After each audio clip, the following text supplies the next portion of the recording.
I'm Storm Track 12 meteorologist Les Still here with your Wednesday evening forecast, and things are going to get a little raucous about this time tomorrow night as a strong cold front is going to be working its way on into the area here. But I tell you what, we had some high, thin cirrus clouds work their way through the area this evening, made for an absolutely beautiful sunset. Take a look at some of these pictures. This was set in by Lee Holder in Kinston of the sunset, and here's Wendy Kindle coming in from Swansboro. You can see just the oranges and the just a beautiful sunset across eastern Carolina here. Take a look at this. This is the farm in the background here with the oranges and the charcoals and the fiery reds with the sunset here. Again, that one's in from Lee Holder.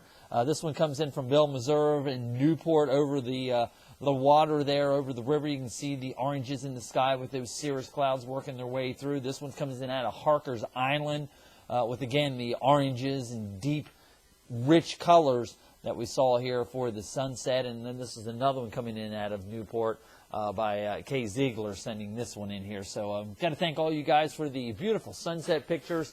And looks like tomorrow night, probably not as much sun for sunsets here in eastern Carolina. I am tracking filtered sunshine to start our Thursday with. Now, we will be on the dry side. Excuse me. But we will watch the sunshine in the morning fade as we head into the afternoon hours here. Again, if you got any outdoor plans, like, I don't know, maybe pouring concrete, I think you're going to be dry for the day tomorrow. It's going to be a warm and windy one, especially for the afternoon hours, and then we're going to be tracking the potential for some strong to possibly severe overnight storms tomorrow night going into the early morning hours on Friday. And that is my biggest concern of the threats that we need to alert you to here with this system. It is the potential for some strong damaging winds and maybe even some moderate-sized hail. But I cannot completely rule out an isolated potential tornado threat. Now, I don't think it's going to be all that widespread, and I'm not saying we're going to have a severe outbreak, but the ingredients are going to come together. A lot of wind, speed shear we call it, coming from the same direction but different speeds. And any thunderstorms that do develop potentially could tap into that and immediately start rotating. So that's why I am concerned. After midnight tomorrow night, we could have that isolated threat of a tornado. Again, I think the biggest threat with this system is going to be the potential for damaging wind gusts, 35 to 55 miles an hour or greater with this system. But again, I do have to caution you, since it is coming overnight into the early morning hours on Friday, that the potential is there for some of the severe weather we need to alert you to. And still going to be dealing with some gusty winds even as we head in through the afternoon hours on Saturday. Seasonally cool, talking about 30s overnight tonight, mid-40s at the beaches. As we head on through the day tomorrow, look for filtered sunshine. South-southeast of the winds really picking up in the afternoon. That'll pull some moisture in off of the ocean, but it will also shoot our temperatures up. I think we're flirting with that 70-degree mark in some of the deeper inland spots, especially if we get enough sunshine early on in the day tomorrow before those clouds really start to thicken up by the afternoon and evening hours here. Now, we topped out today yet again back into the 60s, mid to even a couple upper 60s showing up there. Again, we did have some of that high filtered cloudiness working its way through the area here, but made for a fantastic sunset as we saw there. Now, our storm system is well off to the west here. Near blizzard conditions are expected to develop from Iowa on up and towards Wisconsin.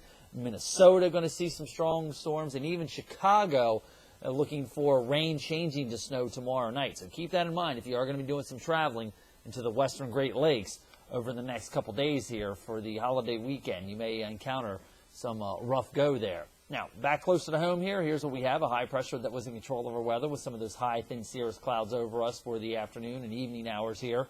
Warm front does press across the area tomorrow afternoon and evening.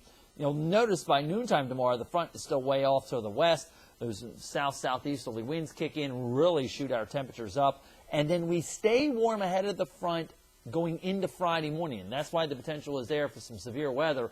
It does look like we could be looking at some higher dew point air coming up along the coastal plain from South Carolina up through Myrtle Beach, Wilmington, and even here for us in eastern Carolina. So that is one of the reasons I do have the potential for some severe weather in store for us here.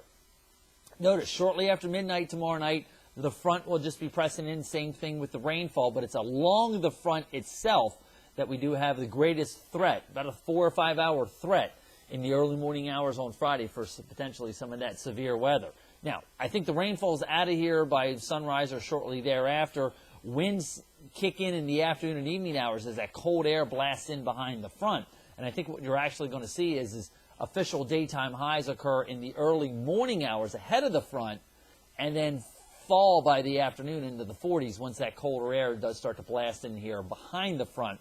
And it's the difference between the deepening storm system to our north and that high pressure off towards the west there. That is what is going to be causing the strong gusty winds for us here in eastern Carolina going from Friday afternoon and even into Saturday as well.